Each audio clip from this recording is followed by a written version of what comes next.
Hello student, আমি Tapas sir. আজকে এই ভিডিওতে তোমাদের যে সেক B1 পেপারটি আছে হিস্ট্রি অনার্সের 4th সেমিস্টারের, তার বিগত যে 3 বছরের প্রশ্নপত্র 2021, 22 এবং 23 সালের সেই প্রশ্নপত্র আলোচনা করব। আর তোমাদের বলবো সেক B1 এর সাজেশান তোমাদের কিন্তু তোমাকে যারা এখনও দেখোনি তার লিঙ্ক কিন্তু এই ভিডিওর ডেসক্রিপশন বক্সে দিয়ে দেবো, তোমরা পারলে কিন্তু দেখে নিও। আর যদি হিস্ট্রি অনার্স বা পাস অনলাইন বা অফলাইন ক্লাস করতে চাও তো ভিডিওর স্ক্রিনে অথবা তোমার ডেসক্রিপশন বক্সে আমার ফোন নাম্বার দেওয়া আছে। এমনকি তোমরা কিন্তু নোটসও প্রোভাইড করা হয়ে থাকে, যদি চাও তোমরা কিন্তু নিতে পারো। তো তোমাদের 2021 সালের প্রশ্নপত্র তোমাদের সেক B1 পেপারের তোমার দেখা কিংবা অন্তর্জালের মাধ্যমে পরিদর্শন করা যে কোনো একটি মেলা বা উৎসবের উপর একটি প্রতিবেদন লেখো 1000 শব্দের মধ্যে। এটা 50 মার্কসের প্রশ্ন।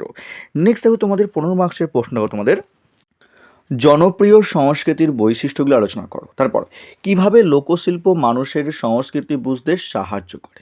নেক্সট ঐতিহাসিক ঘটনার উপর নির্মিত যে কোনো একটি ভারতীয় সিনেমা বা থিয়েটারের উপর সংক্ষিপ্ত একটি প্রবন্ধ লেখো। নেক্সট প্রশ্ন সামাজিক আন্দোলনে থিয়েটার বা সঙ্গীতের প্রভাব সম্পর্কে সংক্ষিপ্ত আলোচনা করো। এবার যারা ইংলিশ ভাষণ আছো তাদের জাস্ট আমি তোমাদের দিয়ে দিচ্ছি, তোমরা পারলে কিন্তু দেখে নিও। এবার তোমাদের 2022 সালে প্রশ্নপত্র। তো তোমাদের বলবো যারা এখনও চ্যানেলটিকে সাবস্ক্রাইব করোনি প্লিজ তোমাকে চ্যানেলটিকে সাবস্ক্রাইব করে রাখো এরকম ভিডিও সবার আগে পাওয়ার জন্য। তোমাদের 50 মার্কসের প্রশ্ন, সেম প্রশ্ন তোমাদের সম্প্রতি পরিদর্শন করেছো এমন যে কোনো একটি মেলা বা উৎসবের উপর একটি প্রতিবেদন লেখো। এবার বিভাগ ক্ষয়ের 15 মার্কসের প্রশ্ন জনসংস্কৃতি বলতে কী বোঝো।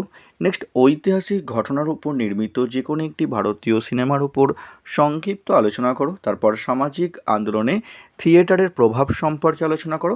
নেক্সট জনসংস্কৃতির মাধ্যম হিসাবে টেলিভিশনের ভূমিকা মূল্যায়ন করো। এবং যারা ইংলিশ ভাষা আছো তাদের জাস্ট দিদি তোমরা পারলে দেখে নিও।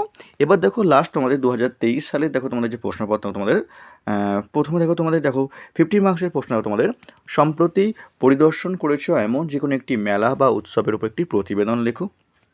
বিভাগ ক্ষয়ের 15 মার্কসের প্রশ্ন তোমাদের জনসংস্কৃতি মাধ্যম হিসাবে ক্যালেন্ডার আর্টের ভূমিকা সংক্ষেপে আলোচনা করো। নেক্সট ভারতীয় ফটোগ্রাফির ইতিহাস সম্পর্কে সংক্ষিপ্ত আলোচনা করো।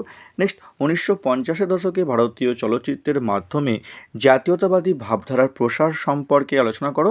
লাস্ট প্রশ্ন জনসংস্কৃতির মাধ্যম হিসাবে বর্তমান যুগে ইন্টারনেটের ভূমিকা মূল্যায়ন করো।